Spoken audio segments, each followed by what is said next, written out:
ప్రార్థన చేసుకుందామండి. పరమందున్న మా తండ్రి, దయగల మా దేవా, మీ ఘనమైన నామమునకు వేలాది స్తుతులు స్తోత్రములు తండ్రి. మహోన్నతుడా, ఇంతవరకు మీ నామమందు మాకు అనుగ్రహించిన క్షేమాన్ని, సంతోషాన్ని బట్టి మీకు స్తుతులు స్తోత్రములు తండ్రి. గతించిన కాలం అంతటిలో మీ కృప చొప్పున మమ్మను కాచి కాపాడి నేటి వరకు మీ రెక్కల చాటున భద్రపరిచినందుకు ఈ ఉదయకాల సమయంలో మీ పిల్లలైన మేము చిన్నిమందగా మీ పాద సన్నిధికి చేరి ఇంతవరకు మీ ఘనమైన నామమును స్తుతించి కీర్తించి కొనియాడడానికి మాకిచ్చిన ఈ చక్కటి అవకాశమును బట్టి మీకే స్తుతి స్తోత్రములు చెల్లించుకొనుచున్నాం. అల్పులమైన మమ్మల్ని ప్రేమించి ప్రభువా, మా ఆయుష్కాలంలో పొడిగించి నేటి దినాన్ని మీ పాద సన్నిధిలో మీ మాట చొప్పున ప్రారంభించడానికి సిద్ధపడుచుండగా కొద్దిసేపు మీ సన్నిధిని మాతో ఉంచండి. మీ సహవాసమును మాకు దయచేయండి. మీ పరిశుద్ధాత్మ సహాయం చేత వినుచున్న మాటల్లోని భావమును మేమందరము చక్కగా గుర్తెరిగి మీ చిత్తము చొప్పున జీవించగలిగే భాగ్యమును మా అందరికీ దయచేయమని సమస్తములో మహిమ ఘనత మీకే ఆరోపిస్తూ మీ కుమారుడైన క్రీస్తు నామమున ఈ ప్రార్థన మీకు సమర్పిస్తున్నాము తండ్రి. తండ్రి అయిన దేవునికి మహిమ కలుగునుగాక. ప్రభువైన యేసుక్రీస్తు నామంలో చేరువచ్చిన మీ అందరికీ నా హృదయపూర్వక వందనాలు తెలియజేస్తున్నాను. నేటి పాఠ్యాంశముగా యోహాను సువార్త 8వ అధ్యాయము 36వ వచనాన్ని మనం పాఠ్యాంశంగా చదువుకుందాం. యోహాను సువార్త 8వ అధ్యాయము 36వ వచనం. కుమారుడు మిమ్మును స్వతంత్రులుగా చేసిన ఎడల మీరు నిజముగా స్వతంత్రులై యుందురు. మరలా చదువుతున్నాను. కుమారుడు మిమ్మును స్వతంత్రులుగా చేసిన ఎడల మీరు నిజముగా స్వతంత్రులై యుందురు.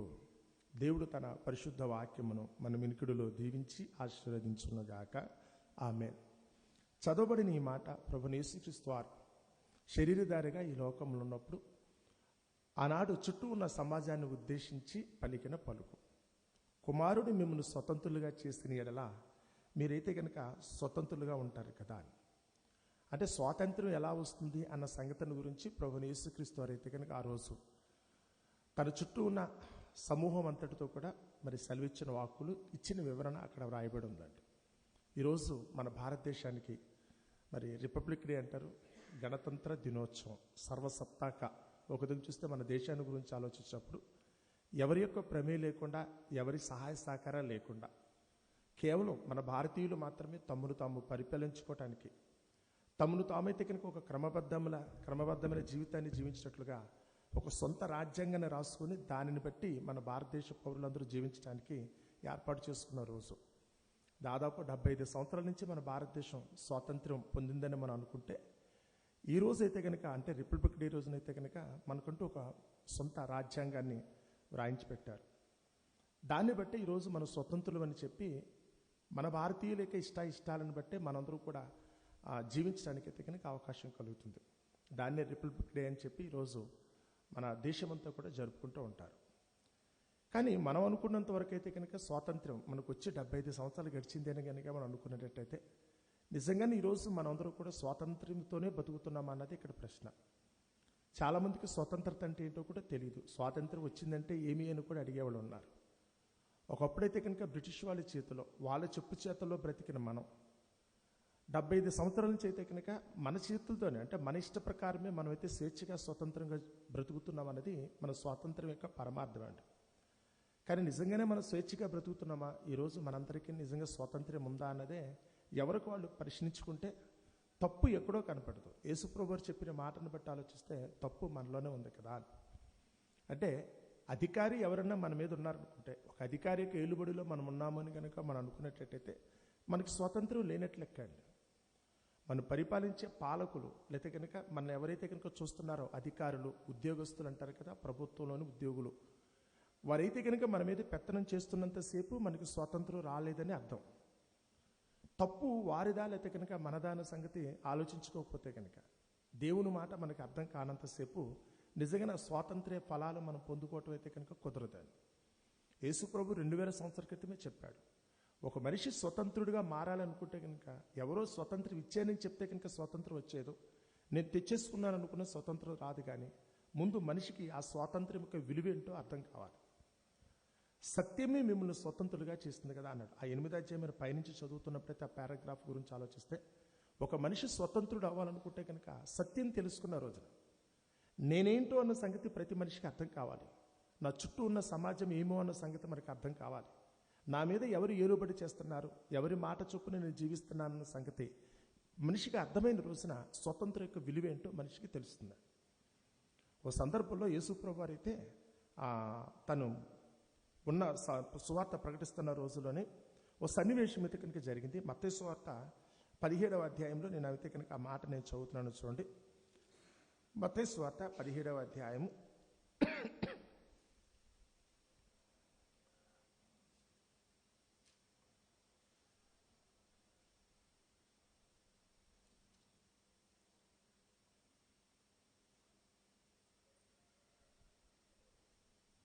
24వ వచనం నుంచి చదువుతున్నానండి. జాగ్రత్తగా ఒక సన్నివేశం మీకైతే అర్థమవుతుందన్న ఉద్దేశంతో. ఈరోజు భారతదేశంలో ఉన్న ప్రతి పౌరుని దగ్గరికి వచ్చినప్పుడు కూడా స్వతంత్రత అనుభవించవలసిన వారే. అందరూ కూడా స్వతంత్రులే అనైతే కనుక మన రాజ్యాంగం అయితే కనుక చెప్తుంది. అందుకు తగినట్లుగానే మన ప్రభుత్వాలు, మన అధికారులు అయితే కనుక ప్రయాసపడతారు. కానీ నిజంగానే మనమైతే కనుక స్వతంత్రాన్ని పొందుకున్నామా లేదా అనటానికి మనకు కనుక ఒకరికి కనుక తెలివి లేకపోతే, వివేకం లేకపోతే, స్వతంత్రం వచ్చినా దాన్ని వినియోగించుకోలేని పరిస్థితిలో మనందరం కూడా మ్రగ్గిపోతున్నామని తెలుసుకోవటం. చూడండి, 24వ వచనం చదువుతున్నాను. వారు కపెర్నహూముకు వచ్చినప్పుడు అరశెకెలు అను పన్ను వసూలు చేయవారు పేతురు నొద్దకు వచ్చి, మీ బోధకుడు ఈ అరశెకెలు చెల్లింపడా అని అడుగగా, చెల్లించును అనేను. యేసుప్రభు సువార్త ప్రకటిస్తూ కపెర్నహూముకు వచ్చారట. అంటే యేసుప్రభు నివసిస్తున్న సొంతూరు అనుకోండి. ఆ ఊరికి వచ్చినప్పుడు అక్కడ ఊరి వాళ్ళు ఆ పన్ను వసూలు చేసేవాళ్ళు. అరశెక్కులు అంటే కనుక అరతులం అనే అర్థం.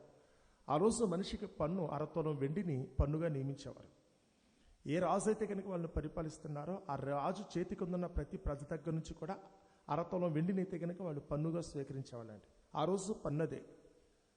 ఆ రోజు వరకు ఆలోచిస్తే కనుక పన్ను, ప్రతి మనిషికి పన్ను అయితే కనుక అరశెక్కలు అంటే అరతులం పన్ను అయితే కనుక వాళ్ళు 5 గ్రాములు అనుకోండి. సపోజ్ ఒక 5 గ్రాములు అనుకుంటే కనుక 5 గ్రాములు వెండి ఎంత ఖరీదైతే అంత. ప్రతి మనిషి సంవత్సరానికి ఒకసారి అయితే కనుక పన్ను కట్టాలి. తమ రాజు ఏలుబడిలో ఉన్నందుకు గాను రాజుకు చెల్లించే పన్ను. సో కట్టడా అని అడిగితే కనుక పేతురు అన్నాడట, కడతావా అన్నాడట.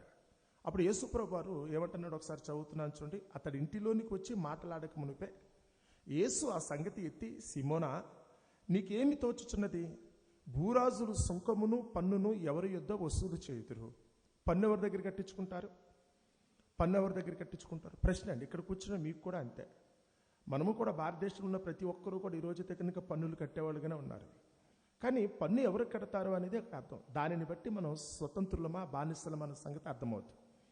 ఒకప్పుడు బ్రిటిష్ వాళ్ళు ఉన్నప్పుడైతే కనుక ప్రతి దాని మీద కూడా పన్ను ఇస్తారట. కనీసం తల వెంట్రుకలు పెంచుకున్నా కానీ దానికైతే కనుక పన్ను వసూలు చేశారట. తెలుసా? గెడ్డం పెంచుకున్నా వసూలు చేస్తారని చెప్తారు.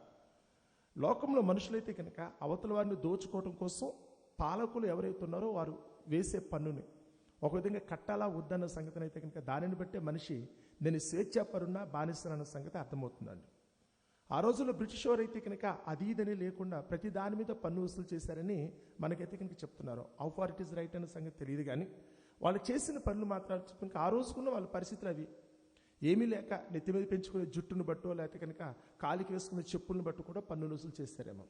అప్పుడు అనిపించేది, అంటే ఇది మా దేశం కాదు కదా, వేరే వాళ్ళ చేతుల్లో మేమున్నాం, పాలకులు వేరే వాళ్ళు కనుక మేమైతే పన్ను కట్టుకుని బ్రతుకుతున్నాం కదా అనేది ఆ రోజు మన వారందరికీ ఉన్న బాధ అండి. అదే స్వతంత్ర పోరాటానికి అయితే కనుక హేతువైంది. అందరూ కలిసికట్టుకైతే కనుక బ్రిటిష్ వాళ్ళు అయితే కనుక ఈ దేశాన్ని నుంచి అయితే కనుక తరిమేశారు. కారణం ఏంటంటే కనుక మా దేశంలో మేము పన్నులు కట్టు బ్రతకటం ఏంటనేది ఒకప్పుడు మనకున్న ఆలోచన. యేసుప్రభు కూడా అదే అంటున్నాడు. పన్ను ఎవరు కడతారు? కుమారులా లేకపోతే కనుక పాలకులా? ఒకవేళ కనుక ఎవరైతే స్వతంత్రులు ఉన్నారో, కుమారులు అంటే కనుక ఇది నాది అనుకుంటే, నాది అనుకున్నప్పుడైతే కనుక మనం ఎవరికి పన్ను కట్టట్లేదండి. ఇది నాది కాదు, వేరే వాళ్ళ చేతుల్లో నేను బ్రతుకుతున్నాను అనుకున్నప్పుడే పన్ను కట్టాలి. ఎందుకంటే రాజకుటుంబాల్లో ఉన్న వాళ్ళకి పన్నులు ఉండవండి. రాజకుటుంబాల్లో పెరిగిన వారు ఇప్పుడు బ్రిటిష్ దేశాన్ని వెళ్ళాం అనుకోండి, బ్రిటన్ వెళ్ళాం అనుకోండి, ఆ ఇంగ్లాండ్ వెళ్ళినప్పుడు అక్కడ రాజకుటుంబం ఉంటుంది. ఆ రాజకుటుంబం ఎలిజబెత్ రాణి కుటుంబం ఏదైతే ఉందో ఆ కుటుంబీకులు ఎవరు కూడా పన్నులు కట్టరు. వాళ్ళందరికీ స్వతంత్రుల కింద లెక్క, సర్వస్వతంత్రులు వాళ్ళు. వారు పోలీసు వారు కానీ మరొకరు కానీ ఎవరు కూడా వాళ్ళకి అభ్యంతరం పెట్టరు. ఎందుకంటే దేశం మాది, మేము రాజులం కదా అంటారు, మేము పాలకులం, అందుచేత మా మీద ఏ పెత్తనం ఉండదండి. వాళ్ళు ఏదైనా చేయకూడదు చేసినా, పొరపాటు జరిగినా, వీళ్ళంతవరకు అది జరగకపోవచ్చు, జరిగినప్పుడు కూడా ఏ పోలీసు వారు వారి మీద కేసు పెట్టకూడదండి. వారికి ఏ పన్నులు అయితే మరొకటి ఉండదో, మనుషులకి మామూలు మనుషులకున్నే ఏ రిస్ట్రిక్షన్స్ అయితే ఉన్నాయో వాళ్ళకి ఉండవండి. ఎందుకంటే మేము రాజకుటుంబంలోంచి వచ్చిన వాళ్ళం, మేము ఈ దేశాన్ని పరిపాలించే వాళ్ళం కనుక మేము స్వేచ్ఛాపరులం అని. యేసుప్రభువు కూడా అదే మాట అంటున్నాడు. పన్ను ఎవరు కడతారో, అన్యులు కడతారా లేకపోతే కనుక కుమారులు కడతారా అని. ఒకవేళ ఈ దేశ పౌరులు మనం అనుకుంటే కనుక, ఈ దేశం ఉన్న పిల్లలు మనం అనుకుంటే మనం ఎవరికి పన్ను కట్టక్కర్లేదు కదా అని ప్రభువుని యేసుక్రీస్తు వారి యొక్క మాట.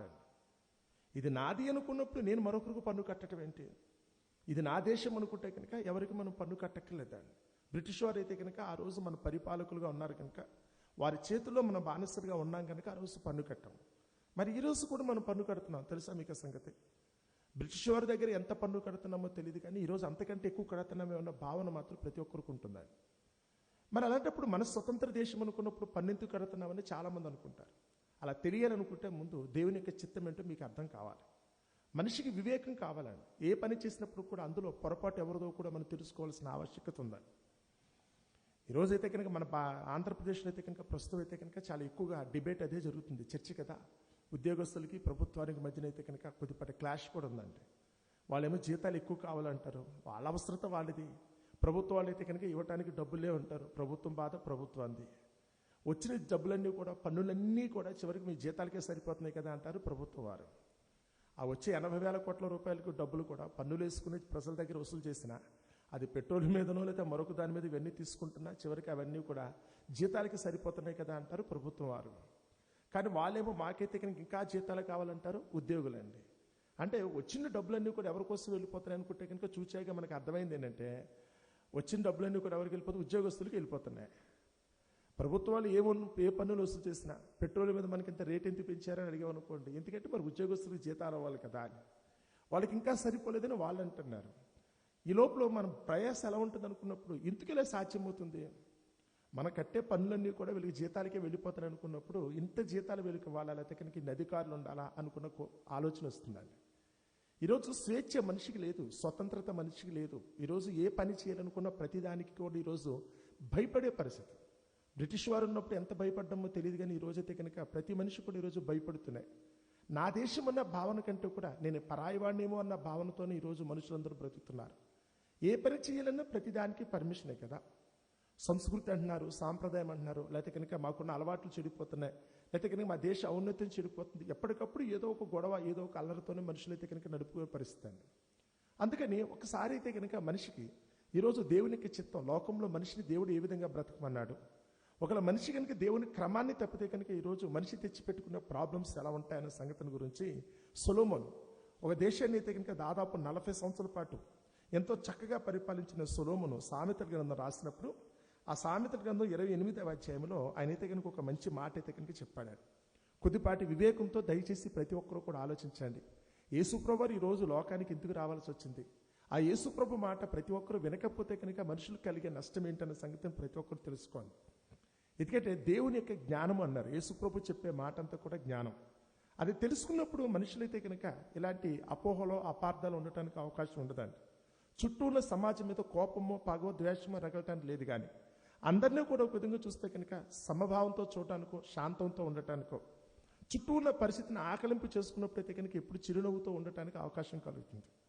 మనకి సీక్రెట్ తెలియనంతసేపు కూడా, రహస్యం తెలియనంతసేపు ఎప్పుడు చూసినా ఎవరో ఒకరి మీద మన కోపం వస్తూనే ఉంటుంది. కానీ ఆ సీక్రెట్ తెలిసిపోతే కనుక ఇందులో ఉన్న మర్మం అనుకుంటే కనుక మనం నవ్వుతూ ఉండటానికి అవకాశం ఉంటుంది. ఇప్పుడు 28వ అధ్యాయం సామెతల గ్రంథం 2వ వచనం చదువుతున్నాను చూడండి. సామెతల గ్రంథం 28వ అధ్యాయం 2వ వచనం. దేశస్థుల దోషము వలన దాని అధికారులు అనేకులగుదురు. అధికారులు ఏమవుతారట? అనేకులు అవుతారు. దేనిని బట్టి? చాలా సందర్భాలు అయితే కనుక మన లా అండ్ ఆర్డర్ అయితే కనుక చెడిపోతుంది, పోలీసు వ్యవస్థను మరింత పటిష్టపరచాలి, పోలీసు సంఖ్యని పెంచాలి అంటారు. అంటే పోలీసులు అయితే కనుక పెరగటం, మనకు పోలీసులు సరిపోవట్లేదు తిట్టండి. మన దేశంలో అయితే కనుక యావరేజ్గా చూస్తే కనుక ప్రతి 1000 మందికి ఎంతమంది పోలీసులు ఉన్నారనుకున్నప్పుడు లెక్క పెడతారు. ఫారిన్లో అయితే కనుక చాలా ఎక్కువ మంది ఉంటారండి, మన దగ్గరే సరిగా ఉండరు, అందుచేతనే మనకైతే లా అండ్ ఆర్డర్ సరిగా ఉండదు కదండి అంటారు. అంటే పోలీసులు పెరుగుతున్నారు అనుకుంటే అదేనా గర్వించి తగినదే, సిగ్గుపడవలసిందా? పోలీసు వారు ఎందుకుంటారు? పోలీసు వారు ఎందుకు వస్తారు? పెత్తనం చేయటానికో, లేకపోతే కనుక మన తప్పులు చేస్తే కనుక చెయ్యనీయకుండా ఆపటానికి ప్రయత్నిస్తారు. అంటే పోలీసులు తప్పు చేయనీయకుండా ఆపటానికి ప్రయత్నిస్తారు అనుకుంటే లోపం ఎక్కడుంది? ముందు మనం తప్పు చేస్తున్నామని అర్థం. సిగ్గండి. పోలీసు యొక్క సామర్థ్యం పెరిగింది, లేకపోతే కనుక పోలీసులు ఎక్కువ అవుతున్నారు అనుకుంటే కనుక పరోక్షంగా మనందరూ కూడా సిగ్గుపడాలి. ఎందుకంటే ఎవరి క్రమాన్ని అనుసరించి వారు సరిగా నడిచినంతసేపు చుట్టూ ఉన్న సమాజానికైతే కనుక ఒకవేళ కనుక మనం సరిగా అర్థం చేసుకుని తోటి వారికి ఇబ్బంది కలిగించే పరిస్థితి కాకుండా ఎవరు బ్రతుకుని వాళ్ళు చక్కగా జీవించినంతసేపు ఈ పోలీసు వారితో అయితే కనుక మనకు పని ఉండదండి. కానీ ఈరోజు మనం చేసే తప్పులు, మన దోషం ఒక విధంగా చూస్తే కనుక అధికారులు అనేకులు అయిపోతున్నారట. ఈరోజు ప్రభుత్వం దగ్గరికి వస్తే కనుక ఎన్నో డిపార్ట్మెంట్స్ ఉంటాయండి, ఎన్నో డిపార్ట్మెంట్స్. అందులో ప్రొడక్టివిటీ, నాన్ ప్రొడక్టివ్ అనుకున్నప్పుడైతే కనుక కొన్ని అయితే కనుక ఉపయోగపడే డిపార్ట్మెంట్లు, అంటే ఎదుటివాడికి అయితే కనుక ఏదైనా అవసరం తీర్చేటట్టుగానో ఆపద పెట్టేటట్టుగానో ఒక మెడికల్ డిపార్ట్మెంట్ ఉందనుకోండి, జబ్బు వస్తే కనుక వైద్యం చేస్తారు. ఒక ఆర్టీసీ డిపార్ట్మెంట్ ఉందనుకోండి, మనుషులకైతే కనుక ప్రయాణాన్ని అయితే కనుక వాళ్ళైతే కనుక సహకారం చేసేటట్టుగా ప్రయాణ వసతిని కల్పిస్తారు. ఒక రైల్వే డిపార్ట్మెంట్ ఉందనుకుంటే ఇవన్నీ పనికొచ్చే డిపార్ట్మెంట్లు అండి.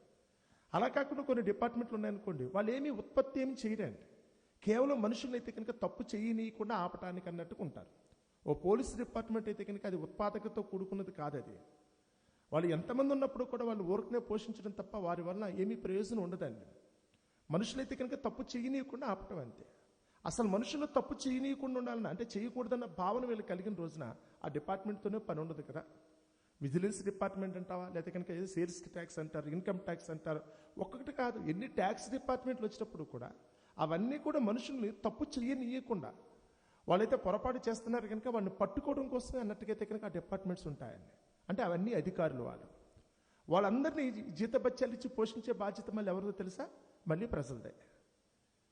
ఈరోజు ఒకవేళ నేను కరెక్ట్గా ఉంటే, నేను కనుక ఒకళ్ళు కనుక జీవించవలసిన విధంగా జీవిస్తే ఇంతమంది అధికారులతో మనకు పని ఉండదండి. ఇంతమంది అధికారులతో మనకు పని లేకపోతే వారిని పోషించవలసిన ఆవశ్యకత మనకు లేదు. వారి జీవిత బత్యాలతో మరొకటి ఇవ్వాల్సిన అవసరం లేదు. అవన్నీ ఇవ్వక్కలేకపోతే కనుక మనం ఇన్ని పన్నులు కూడా కట్టక్కర్లా. మనమైతే ఇన్ని పన్నులు కూడా కట్టక్కలేదు. ఏదైనా పన్నులు పెంచినప్పుడు గౌరవంని ఏడవటం మనకు అలవాటు అయిపోయిందే తప్ప, అదేంటంటే బాబు పెట్రోల్ అయితే కనుక ఎలా కాల్ చేస్తున్నారు, లేదా మందు మీద అయితే కనుక అంత పన్ను వేస్తున్నారని ఏడుస్తున్నామే తప్ప అసలు ఎందుకు జరుగుతుంది, ఇన్ని పన్నులు ఎందుకు కట్టాల్సి వస్తుంది? ఆ పన్నులు తీసుకెళ్ళి, ఆ డబ్బులు తీసుకెళ్ళి ఎవరికి ఇస్తున్నారో తెలిసామనుకోండి, తప్పు చేయకుండా మనమే కనుక ఆగిపోతే, పొరపాటు చేయకుండా కనుక ప్రతి మనిషి కూడా తను తాను ఒక విధంగా సరి అయిన పద్ధతిలో కనుక పెట్టుకున్నారనుకోండి, ఇంతమంది అధికారులతో మనకు పని ఉండదు. ఇంతమంది అధికారులు లేకపోతే కనుక వారికి ఇచ్చి జీతపత్యాలు ఇవ్వకపోతే కనుక మన సొమ్ము మనకు మిగిలినట్లు లెక్కనండి. లోకంలో మనుషులకి ముందు ఈ జ్ఞానం రావట్లేదు. మనిషి అయితే కనుక విచ్చలవిడిగా ప్రవర్తిస్తున్నాడు. దానికోసం అయితే కనుక తెలియకుండానే తన నెత్తి మీద అయితే కనుక అధికారిని పెట్టుకోవాల్సిన పరిస్థితి వస్తుంది. అప్పుడు ఈయన అంటున్న మాట ఎలా ఉందో తెలుసా, దేశస్థుల దోషము వలన, మనుషులు చేసే తప్పు వాళ్ళు ఉండవలసిన విధంగా ఉండకుండా తప్పు త్రోవలోకి వెళ్ళిపోవటం వలన అధికారులు ఏమైపోతున్నారో తెలుసా, అనేకులు అయిపోతున్నారు. రోజు రోజుకి పెరుగుతుంది ఏదంటే కనుక అధికారులు పెరుగుతున్నారు. మనుషులకి జీవన ప్రమాణం ఏం పెరగట్లేదండి. మనుషులు రోజులు గడిచే కొద్ది ఉత్పాదక సామర్థ్యం పెరుగుతుంది, కష్టపడుతున్నారు, 4 డబ్బులు సంపాదిస్తున్నారు తప్ప అవన్నీ కూడా దేనికోసం అనుకున్నప్పుడైతే కనుక ఇది వీటి కోసమే. ఒకవేళ కనుక వ్యవసాయదారుడు అనుకుంటే కనుక ఎదుటివాడికి ఆహారాన్ని సమకూరుస్తాడు, లేదా కనుక ఒక దర్జీ అనుకుంటే కనుక ఎదుటివాడికి బట్టలు కుడతాడని, లేదా కనుక ఎవరైనా ఫ్యాక్టరీలో పనిచేసేవారైతే కనుక ఏదో ఒక వస్తువు తయారు చేస్తారు. వీళ్ళందరూ కూడా ప్రొడక్షన్ బేస్డ్ అండి. వీళ్ళందరూ కూడా ఏదో ఒకటి వస్తువుని తయారు చేసి మనిషిని అయితే కనుక ఆ జీవన ప్రమాణాన్ని పెంచడానికి ప్రయత్నిస్తారు. కానీ కొంతమంది అధికారులు ఉన్నారనుకోండి, వాళ్ళు ఏ పని చేయరు, వాళ్ళ వల్ల మనుషులకి ఏ ప్రయోజనం ఉండదు, కానీ కేవలం వాళ్ళ మీద అయితే కనుక పెత్తంతానం చేయటం అంతే. వాళ్ళు భయపెట్టడానికో బెదిరించడానికో, తప్పు చేయనీయకుండా ఆపటానుకున్న అధికారులు ఈరోజు మనకి ఎక్కువ ఉన్నారు తెలుసా. మనుషులు తప్పు చేయనీయకుండా వాళ్ళు ప్రయత్నిస్తారండి. లాఠీ పట్టుకుంటారా, తుపాకీ పట్టుకుంటారా, లేకపోతే బెదిరిస్తారా, భయపెడతారా, జరిమానా వేస్తారా, ఏదో ఒకటి తప్పు చేయనీయకుండా ఉండటం కోసం. కానీ ఈరోజు తప్పు చేయకూడదన్న ఆలోచన మనిషికే వస్తే, నేను తప్పు ఎందుకు చేయాలి, తప్పు చేయకుండా నేనే క్రమంగా పెరుగుతున్న ఆలోచన మనకు వచ్చిందనుకోండి, అధికారులతో మనకు పని ఉండదండి. ఆ అధికారులతో పని లేకపోతే కనుక ఈరోజు మనం కష్టపడి సంపాదించిన సొమ్ము అయితే కనుక ఎవరి పాలు కూడా చేయాల్సినంత ఆవశ్యకత కూడా రాదు. ఇదే యేసు ప్రభువు వారు చెప్తున్న మాట. ఈరోజు నాకేదో వచ్చింది, నేను పన్ను కడుతున్నాను, లేకపోతే కనుక నాకున్న సొమ్మంతా మరొకరు తీసుకెళ్ళిపోతున్నారు, అధికారులు వచ్చి నా మీద పెత్తనం చేస్తున్నారు అంటున్నామే తప్ప, ఇంతకీ ఆ పెత్తనం చేయించుకునే దౌర్భాగ్య స్థితి నాకెందుకు వచ్చింది? ఈ సర్వసత్తాక స్వతంత్ర దేశం కదా భారతదేశం అనుకున్నప్పుడైతే స్వతంత్ర దేశం, ప్రపంచ దేశాల్లో ఒక గొప్ప పేరున్న దేశం. అలాంటి స్వతంత్ర దేశంలో ఉన్నాననుకుంటూ కూడా ఈరోజు మన చేతుల్లో ఏదీ లేదండి. ప్రతిదానికి ఎవరో ఒకరు వాళ్ళైతే డిక్టేట్ చేస్తుంటే కనుక ఆ డిక్టేషన్తో మనం బ్రతుకుతున్నాం. మన చెప్పు చేతుల్లో ఏది లేదు, సంపాదించుకున్న సొమ్మంతా కూడా వీటికే వెళ్ళిపోతుంది కదా. వాటన్నిటి కూడా అన్యులు పాలైపోతున్నట్టుగా ఎవరో హ్యాపీగా తింటున్నారు. కష్టపడేవాడు ఒకడైతే కనుక వాడు కదలకుండా కాలు మీద కాలు వేసి కూర్చొని తినేసేవాడు చాలామంది ఎక్కువైపోయారండి. ఈరోజు కష్టపడే వాళ్ళు 10 మంది ఉంటే కనుక 9 మంది వాళ్ళ మీద ఆధారపడి జీవించేస్తున్నారు. ఈరోజు ఏమి అనుకుంటే కనుక అధికారులుగా వాళ్ళైతే కనుక చాలామంది అవుతున్నారు. ఇంతమంది అధికారులు అనుకున్నారు అనుకుంటే కనుక పొరపాటు ఎవరిది? ఇంతమంది అధికారులు మన దగ్గరికి వచ్చారంటే పొరపాటు ఎవరిదంటే యేసుప్రభు అన్నారు తెలుసా? మీదే. మీ దోషములే చివరికి ప్రకృతి యొక్క క్రమాన్ని కూడా ఏం చేస్తున్నాయి తెలుసా? తప్పిస్తున్నాయి కదా. మన దోషమే ఈరోజు మనం ఉండవలసిన విధంగా కాకుండా మన బ్రతుకులోనే దోషం ఉంది, మన ఆలోచన విధానంలోనే దోషం ఉంది. అదే తిండిని బట్ట, మనం నడిచే త్రోవను బట్ట, చేసే సాంగత్యాలను బట్ట, అది వృత్తి వ్యాపారాలను బట్ట క్రమం లేదు. ఈరోజు ప్రతిదాన్ని కూడా అక్రమంగానో అన్యాయంగా జీవించడానికి మనిషి ప్రయత్నించినందుకు గాను ఇప్పుడు ఈ అక్రమాన్ని అన్యాయాన్ని అరికట్టడం కోసం అధికారులు వస్తున్నారు. ఇప్పుడు అధికారులను పోషించడానికి మళ్ళీ ఎవరు సొమ్ము ఖర్చు అవుతుందో తెలుసా? ఆ పెట్టుబడి అంతా కూడా మనమే పెట్టాల్సిన పరిస్థితి వస్తుంది కదా. ఇది యేసుప్రభు వారు అయితే కనుక తెలియచేసిన సత్యం అండి. మీ దోషం కనుక ఒకరి కనుక లేకుండా పోతే అధికారులతో మీకు పని లేదు. అధికారులే కనుక మీకు లేకుండా పోతే కనుక మీరు కష్టపడుకున్నది ఏదైతే ఉన్నదో, మీరు సంపాదించుకున్నది ఏదైతే ఉందో మీరే దానితో అయితే కనుక తృప్తిగా అనుభవించడానికి అయితే కనుక అవకాశం ఉంటుంది. మీరు తప్పు చేసే కొలది మీకైతే కనుక చక్రవడ్డీ పెనాల్టీ అన్నట్టుగా ఆ బారు వడ్డీ చక్రవడ్డీ లేకైతే కనుక మీ తప్పును బట్టి అయితే కనుక మీకున్న సొమ్మంతా కూడా వేరే వాళ్ళు తీసుకెళ్ళిపోతారు కదా. అంతే 128 కీర్తన మొదటి వచనం చదువుతున్నప్పుడు సొలొమోను చెప్తున్నాడు, ఎవరైతే కనుక దేవుని యందు భయభక్తులు కలిగి ఆయన త్రోవల యందు నడుస్తారో వారు నిశ్చయముగా వారి చేతుల కష్టార్జితాన్ని వారు అనుభవిస్తారు కదా అని.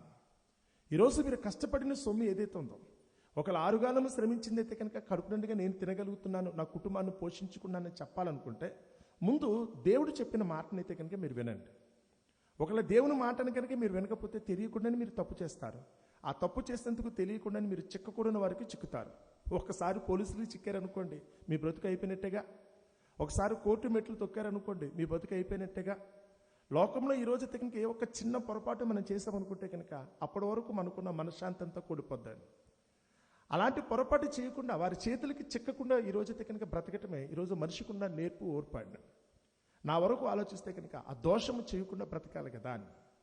ఆ దోషం నుంచి చేయకుండా బ్రతకాలనుకుంటే ఇది మనం అనుకుంటే సాధ్యం కాదు, కానీ అది నేర్చుకునే విధానం ఉంటుంది. ఎవరైతే కనుక ఒకరు కనుక ఆ దోషము చేయనీయకుండా దేవుని చిత్తాన్ని బట్టి ఎవరైతే కనుక బ్రతికేటట్టుగా ఏర్పాటు చేస్తారో ఆ మార్గంలో ఎవరైతే వెళ్తారో వారిని జీవితం అయితే కనుక హ్యాపీగా ఉంటుంది కదా అన్న. ఇదే ఈరోజు పాఠ్యభాగంలో యోహాను సువార్త 8వ అధ్యాయంలో అయితే కనుక ప్రభువుని యేసుక్రీస్తు వారు చెప్తున్న మాట, నువ్వు కుమారుడివి, నీకు తెలుసా ఈ దేశం దగ్గరికి వస్తే కనుక ఇది నీది, ఈ దేశం దగ్గరికి వస్తే ఇది నీది, నాది అన్న భావనతో నువ్వు బ్రతికినప్పుడు నువ్వు తప్పు చేయలేవు. నీ ఇంట్లో ఉన్న వస్తువులు నువ్వు పగలగొట్టుకోలేవు కదా, నీ ఇంటినైతే కనుక కావాలనుకుని చెప్పు నువ్వు గుణపంతో తవ్వుకోలేవు కదా. కానీ ఈరోజు మనం చేస్తున్న పని ఏంటో చూడండి. మన దేశం దగ్గరికి వచ్చి అనుకోండి, ఎవరి మీద ఎవరి కోపం వచ్చినప్పుడు కూడా ఆర్టీసీ బస్సులు పగిలిపోతాయని, ఎవరి మీద ఎవరు కోపం వచ్చినప్పుడు కూడా వాళ్ళైతే కనుక ఏదో ఒకటి తగలబెట్టేస్తూ ఉంటారు. ఏదో దెయ్యం పట్టిన వాళ్ళైతే కనుక తన శరీరాన్ని తానే కొట్టేసుకుంటున్నట్టుగా ఈరోజు ఇది నా దేశం అన్న భావన ఈరోజు ఎవరికి ఉండట్లేదు. దాన్ని వెంటనే దాని కోపానికి తగినట్టుగా కనుక చేయకుండా పనులు చేస్తే నష్టపోతుంది ఎవరు? కాలిపోతున్న సొమ్ము ఎవరిది? పగిలిపోతున్న సొమ్ము ఎవరిది? చివరికి చనిపోతున్న వ్యక్తులు కూడా ఎవరు? మన వాళ్ళే కదా. నా దేశం అన్న భావన మనకి కలిగింది అనుకోండి, ఎప్పుడు కూడా ఇలాంటి పొరపాటు పనులు మనం చేయలేమని. ముందు ఆ జ్ఞానం కలగాలనుకుంటే ముందు దేవుడు చెప్తున్న మాటనైతే కనుక ఆలకించండి అన్నాడు. ఇప్పుడు ఒకసారి 8వ అధ్యాయం చదువుతున్నాను చూడండి. 31వ వచనం యోహాను సువార్త 8:31. కాబట్టి యేసు తను నమ్మిన యూదులతో, మీరు నా వాక్యం ముందు నిలిచిన వారే నిజముగా నాకు శిష్యులైంది సత్యమును గ్రహిస్తారో. మొట్టమొదట యేసు దగ్గరికి వస్తే కనుక ముందు మీకు సత్యం తెలుస్తుంది. మనిషి అంటే నువ్వేంటో, ఎందుకు ఈరోజు ఈ స్థితిలో ఉన్నావు తెలుసా? ఒకప్పుడైతే కనుక నువ్వు బానిసగా బ్రిటిష్ వారికి అయితే కనుక ఉన్నావేమో, ఈరోజైతే కనుక స్వేచ్ఛగా స్వతంత్రుడిగా నువ్వు భారతదేశంలో ఉన్నావు. రెండింటికి వ్యత్యాసం ఏంటో నీకు తెలుసా? ఆ స్వతంత్రం ఏంటో నీకు తెలియాలనుకుంటే అందులో ఉన్న కష్టం ఏంటో నష్టం ఏంటో దానివల్ల వచ్చిన ఫలం ఏంటో నీకు తెలిస్తే కనుక, సత్యం నీకు తెలిసిన రోజున నిజంగానే నీకు స్వతంత్రత వస్తుంది. అది తెలియనంతసేపు కూడా మన మనసులో కనుక ఒకవేళ ఈ భావం మనకి తెలియకపోతే ఇంకెప్పటికీ మన బ్రతుకులు ఇంతే. ఏమాత్రం మార్పు రావడానికి అయితే మాత్రం అవకాశం లేదు కదా. నా వాక్యం ముందు నిలిచిన వారైతే నిజముగా నాకు శిష్యులైంది సత్యమును గ్రహించేదరు, అప్పుడు సత్యము మిమ్మును స్వతంత్రులుగా చేస్తుంది. ఎవరన్నా ఒకరు ఏ దేశమైనా కానీ స్వతంత్రత అనే మాట కనుక ఉపయోగించుకోవాలనుకుంటే, మా భారతదేశం స్వతంత్ర దేశం అని కనుక మనం కూడా చెప్పుకోవాలనుకుంటే ముందు సత్యం తెలియాలి. ఈ స్వాతంత్రం ఎందుకు వచ్చిందో తెలుసా? ఎవరి కష్టఫలమో తెలుసా? దీనికోసం ఎంతమంది స్ట్రగుల్ చేశారో తెలుసా? ఎన్ని ప్రాణాలు పోయినాయో తెలుసా? ఎంతమంది తమ ఆస్తుల్ని మానాలను కూడా దీనికోసం వదిలేసుకున్నారో తెలుసా? ఈరోజు నువ్వు నేనైతే కనుక నేను స్వేచ్ఛాపరుడిని, నాకు స్వతంత్రత, నా దేశమని మనం చెప్పుకున్నాం అనుకుంటే దానికోసం జరిగిన పోరాటం ఏంటో తెలుసా? తెలియకుండా ఊరికే ఎవరో సాధించి పెడితే కనుక దాని విలువ తెలియదండి. లోకంలో కూడా మాట ఉంటుంది కదా, ఏ తల్లి తండ్రిని కానీ ఆరుగాలం శ్రమించి రూపాయి పోగేసి పిల్లల కోసమైతే కనుక ఆస్తిపాస్తులు కూర్చిపెడతారు. కానీ ఆ పిల్లలకి కష్టం అంటే ఏంటో తెలియదు. ఆ పిల్లలకి కష్టం అంటే ఏంటో తెలియనందుకు గాను తల్లిదండ్రులు ఎంత కష్టపడ్డారన్న సంగతి తెలియక వాళ్ళు సంపాదించిన ఆస్తిపాస్తుల్ని ఇచ్చిన 3 రోజులకే దాన్ని అయితే కనుక తగలబెట్టేసే వాళ్ళు చాలామంది ఉన్నారు. కష్టం తెలిస్తే కనుక ₹1 సంపాదించడం ఏంటో బిడ్డలకి తెలిస్తే కనుక వాళ్ళు ఇప్పుడు కూడా పొరపాటున దాన్ని అనేదా పాడు చేయడానికి ఎప్పుడు ప్రయత్నించదండి. కష్టం తెలియకపోవడం చేతనే ఆ తల్లిదండ్రులు దానికోసం ఎన్ని కన్నీళ్లు పెట్టుకున్నారో, ఎంత చెమట వచ్చారో తెలియకపోతే అది 3వ రోజుకైతే కనుక వాళ్ళైతే కనుక అల్లరిచల్లరిగా దాన్ని అయితే కనుక పాడు చేస్తారు. కారణం వాళ్ళకి వాస్తవం తెలియలే. ₹1 సంపాదించడంలో బాధ ఏంటో తన తల్లిదండ్రులు ఎన్ని కష్టాలు పడ్డారో వాళ్ళకి అర్థం కాలేదండి. ఏమో మన దేశం దగ్గరికి వచ్చినప్పుడు కూడా ప్రస్తుత పరిస్థితేనండి. ఒకప్పుడైతే కనుక స్వాతంత్రం కోసం ఎన్ని కష్టాలు పడ్డారో, ఎన్ని విధాలుగా అయితే కనుక శ్రమ కూర్చారో ఈరోజు ఈనాడున్న ప్రజలకి తెలియదు. తెలియకపోవడం చేతనే దీని విలువ తెలియక ఈరోజు మళ్ళా మరొకసారి బానిసత్వంలోకి వెళ్ళిపోతున్నారే తప్ప ఒకరి మీద ఒకరు పెత్తనం చేసుకోవటానికి చివరికి మన దేశంలో మనమే బానిసలుగా బ్రతికే పరిస్థితికి వెళ్ళిపోతున్నామే. కానీ ఈరోజైతే కనుక ఆ స్వేచ్ఛను అనుభవించడం చాలామందికి చేత కావట్లా. అందుకని యేసుప్రభువు వారు అంటున్నమాట, సత్యము మిమ్మల్ని స్వతంత్రులుగా చేయనని చెప్పగా, సత్యమే మిమ్మల్ని అయితే కనుక స్వతంత్రం చేస్తుంది. ముందు వాస్తవం తెలుసుకుంటే కనుక తెలియకుండా ఒకరు చెప్పక్కర్లా. విషయం తెలిసిన రోజున బలవంతంగా ఎవరూ చేయించక్కర్లేదు. ఒకవేళ కనుక మన దేశం ఏ విధంగా ఉంది, ఈ దేశం కనుక ఒకళ్ళు పురోభివృద్ధి పొందాలనుకున్నా, మనం అందరూ కూడా సంతోషంగా క్షేమంగా బ్రతకాలనుకున్నా, ఎవరి బాధ్యతలు ఏమి అనే సంగతి అందరికీ అర్థమైపోయింది అనుకోండి. నా పని నేను చేయాలన్న సంగతి తెలిసిన రోజున మనకు అధికారులతో పని ఉండదు. ఎవరు కూడా కర్ర పుచ్చుకుని మనల్ని అయితే కనుక బెదిరించి ఎదిరించాల్సిన అవసరం ఉండదండి. నా బాధ్యత నాకు తెలిసిపోయిన రోజునైతే కనుక చక్కగా నా బ్రతుకు నేను బ్రతుకుతాను. చుట్టూ ఉన్న వాళ్ళందరూ కూడా అలాగే బ్రతికిన రోజున అంతా కూడా క్రమంగా ఉంటుంది, చూడడానికైతే హృదయంగా ఉంటుంది. సమాజం అయితే కనుక నెమ్మదితో సమాధానంతో జీవించడానికి అయితే కనుక అవకాశం కలుగుతుంది. యేసుప్రభు ఆ రోజు కూడా అదే చెప్పాడట. నా మాట కనుక మీరు విన్నారంటే కనుక మీకు సత్యం తెలుస్తుంది. సత్యమే కనుక మీకు తెలిసిన రోజున అప్పుడు ఈరోజు మీకైతే కనుక స్వతంత్రత వస్తుందని చెప్పి వాళ్ళతో అన్నారట. అప్పుడు ఆ మాట అనగానే వాళ్ళు ఏమన్నారు చూడండి అక్కడ. అప్పుడు వారు, మేము అబ్రహాము సంతానం, మేము ఎన్నడూనూ ఎవనికి దాసులమే ఉండలేదే, మీరు స్వతంత్రులుగా చేయబడుదని ఎలా చెప్పుచున్నామని ఆయనతో అనిరి.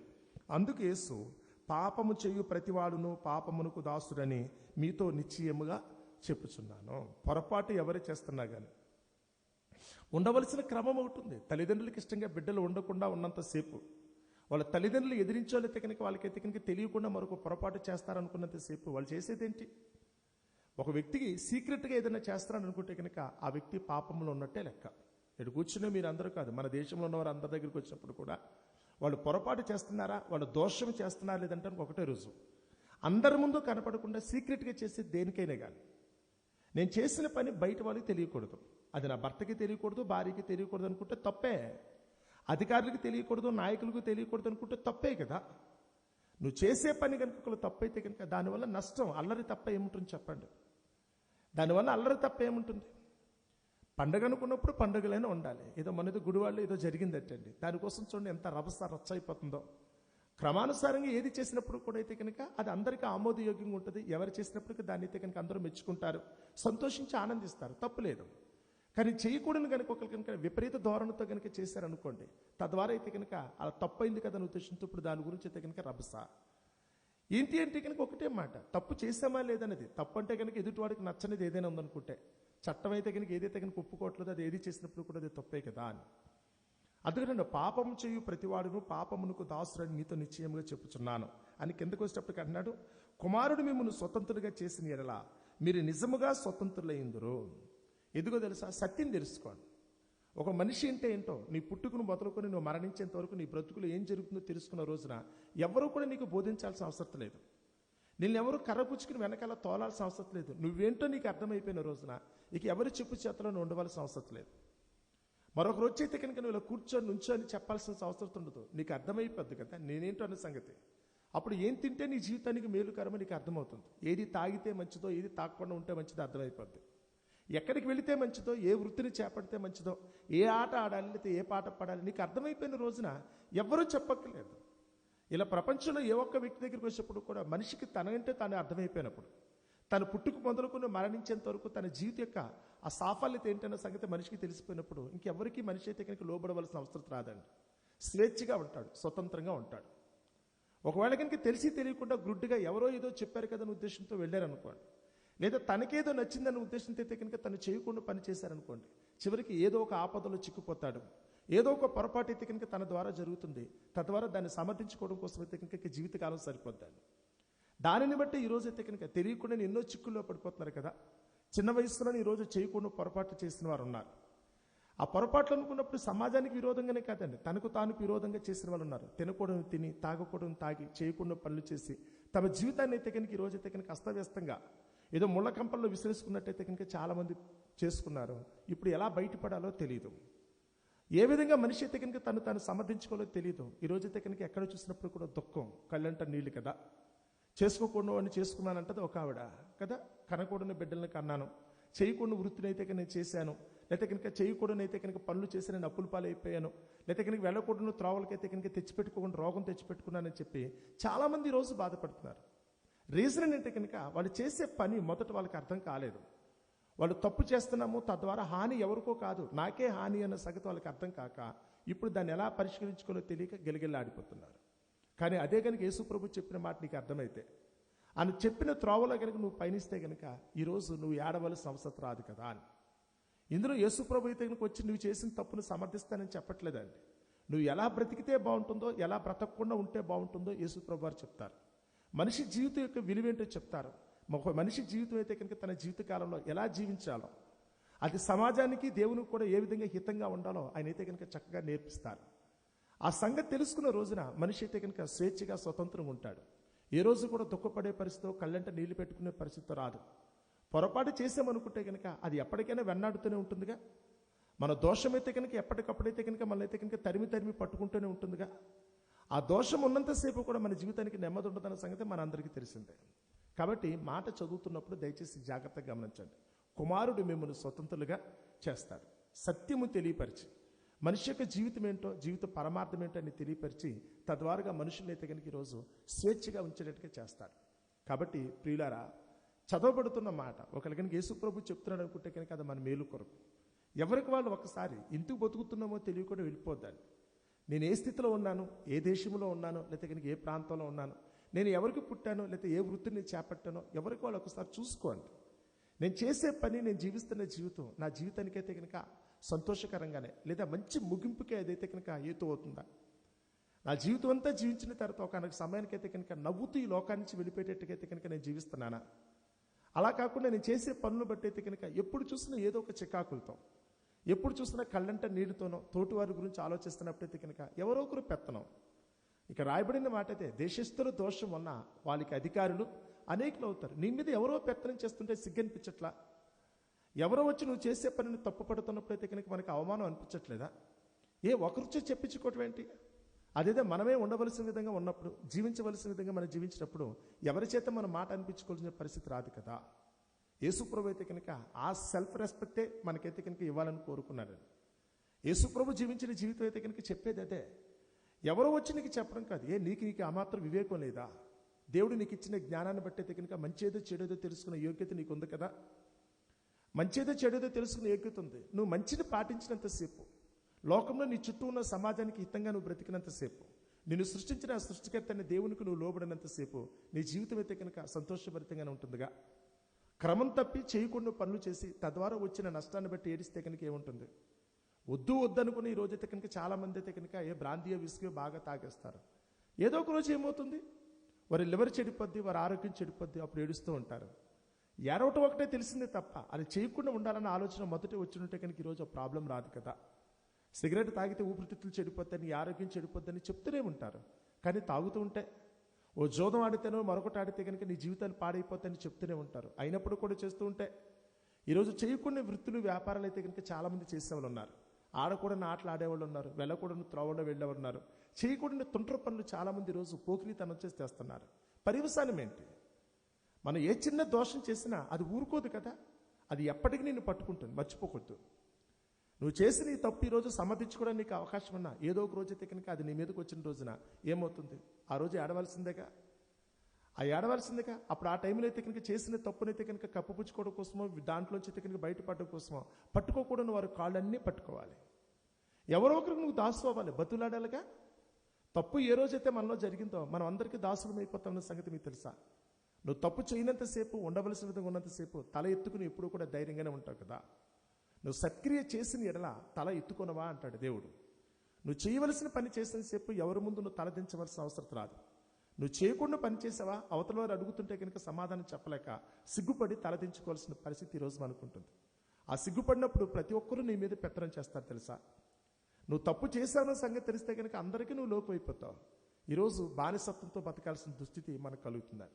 అందుకని అలాంటి దురదృష్టకరమైన పరిస్థితికి మనం వెళ్లకుండా, ఏమో దేవుడు మనకిచ్చిన ఈ దేశం అనుకున్నప్పుడు, ఇది స్వతంత్ర దేశం అనుకున్నప్పుడు, స్వతంత్ర దేశంలో మనం కూడా స్వతంత్రంగా నిలబడినప్పుడు మాత్రమే నిజంగా మనకు కలిగిన స్వాతంత్రానికి ఒక విలువైతే కనుక ఆపాదించబడుతుంది. దాని ఫలాలు అయితే కనుక మనం పొందుకోవడానికి కూడా అవకాశం కలుగుతుంది. అందుకని ముందు యేసు ప్రభు మనిషిని గురించి ఏం చెప్తున్నారో తెలుసుకోవడానికి ప్రయత్నించండి. నా పుట్టుక మొదలుకొని మరణించేంత వరకు ప్రతి జీవితంలో ప్రతి క్షణాన్ని గురించి కూడా యేసు ప్రభు తెలియచేశాడు. ఏం చేస్తే కనుక నీ జీవితం సంతోషభరితంగా ఉంటుంది, ఏ పొరపాటు చేస్తే కనుక నీ జీవితం సర్వనాశనం అయిపోద్దన్న సంగతిని గురించి కూడా ఆయన ప్రతిదీ కూడా చాలా చక్కగా వివరంగా చెప్పాడు. ఎవరైతే కనుక ఈ మాటను ఒకరు చదువుతారో, ఎవరైతే ఈ మాట చొప్పున జీవిస్తారో, విన్నంత మాత్రం చేత మనకేం పుణ్యం కలగదు, కానీ ఆ మాట చొప్పున ఎవరైతే కనుక నా మాట విని వాటి చొప్పున ప్రవర్తించేవాడు బండ మీద తన ఇల్లు కట్టుకున్న వాడిని పోలి ఉంటాడని యేసు ప్రభు వారు తెలియజేశారు. కాబట్టి ఆ యేసు యొక్క మాటను మనందరూ కూడా చక్కగా ఆలకించడానికి, అందులో ఉన్న భావాన్ని బట్టి ఈరోజు మన జీవితంలో జరుగుతున్న ప్రతి పరిణామాల గురించి ఆలోచించినప్పుడు తప్పెక్కడుందో, ఏం చేస్తే కనుక మన జీవితానికి నిజమైన నెమ్మది కలుగుతుందో, అట్టి నెమ్మదిని మనందరూ పొందుకునేటట్టుగా మనందరూ కూడా ప్రయత్నిద్దాం. అట్టి కృప దేవుడు మనందరికీ దయచేయునుగాక. ఆమేన్. ప్రార్థన చేసుకుందామండి. పరమందున్న మా తండ్రి, దయగల మా దేవా, మీ ఘనమైన నామమునకు వేలాది స్తుతులు స్తోత్రములు తండ్రి. మమ్మల్ని ప్రేమించారు ప్రభా, కుమారుడు మమ్మల్ని స్వతంత్రులుగా చేస్తానని తండ్రి మాకైతే వాగ్దానం చేశాడు. నిజమే తండ్రి, పేరుకు మాత్రం ప్రభా స్వతంత్ర దేశంలో ఉన్నామని మేము అనుకుంటున్నామే, కానీ మేము చేసే తప్పులే చివరికి మమ్మల్ని ప్రభా బానిసలుగా మార్చుకునే పరిస్థితులకు వెళ్ళిపోయింది. మా దోషంలో ఈ రోజైతే కనుక ప్రభా మా మీద అనిదేయమైన అధికారుల చేత పెత్తనం చేయించుకోవాల్సిన పరిస్థితి మాకు కలుగుతుంది తండ్రి. నీ చిత్తమైతే ప్రభా ప్రతి ఒక్కరికి కావాల్సిన వివేకాన్ని ప్రసాదించండి. లోకంలో ఏదో మనిషి బ్రతుకుతున్నాడు అనుకుంటే ఏదో బ్రతికేసామని కాకుండా ఎందుకు బ్రతుకుతున్నామో ప్రభా దానికి సరైన నిర్వచనంతో ప్రభా ప్రతి ఒక్కరు కూడా చక్కటి ఆలోచనతో జీవించగలిగే భాగ్యాన్ని ప్రతి ఒక్కరికి ప్రసాదించండి. ఏ ఒక్కరూ అజ్ఞాన దశలో ఉండిపోకుండా అంతటా అందరూ మారు మనసు పొందాలని మీరు కోరుకున్నందుకు గాను ప్రతి ఒక్కరు జ్ఞానవంతులుగా మారటానికి లోకంలో మాకిచ్చిన ఈ జీవిత కాలంలో తండ్రి ప్రతి ఒక్కరూ కూడా మీ చిత్తాన్ని అనుసరించి జీవించినట్లుగా, లోకమందు ఉన్నంతసేపు మీ నామమునకు మహిమార్థముగా, రేపటి దినాన ప్రభా మీ చిత్తాన్ని అనుసరించి మీ పరలోకంలో వారసులుగా మేమందరం ఉండగలిగే భాగ్యాన్ని దయచేయమని వేడుకొంచున్నాం. ఈ చక్కటి భాగ్యాన్ని మా అందరికీ ప్రాప్తింపచేశారు తండ్రి. అనుగ్రహించబడిన నేటి దినాన్ని ప్రారంభించుకుంటుండగా దినమెల్లా మీ కృప చొప్పున మమ్మల్ని నడిపించండి. రాత్రికి మరలా మేమందరం మీ పాద సన్నిధికి చేరి మీ ఘనమైన నామమును బట్టి ఆనందించగలిగే భాగ్యాన్ని దయచేయమని, అంతవరకు మీ కృపలో మమ్మల్ని అందరినీ భద్రపరచమని మీ కుమారుడైన క్రీస్తు నామమున ఈ ప్రార్థన మీకు సమర్పిస్తున్నాము తండ్రి.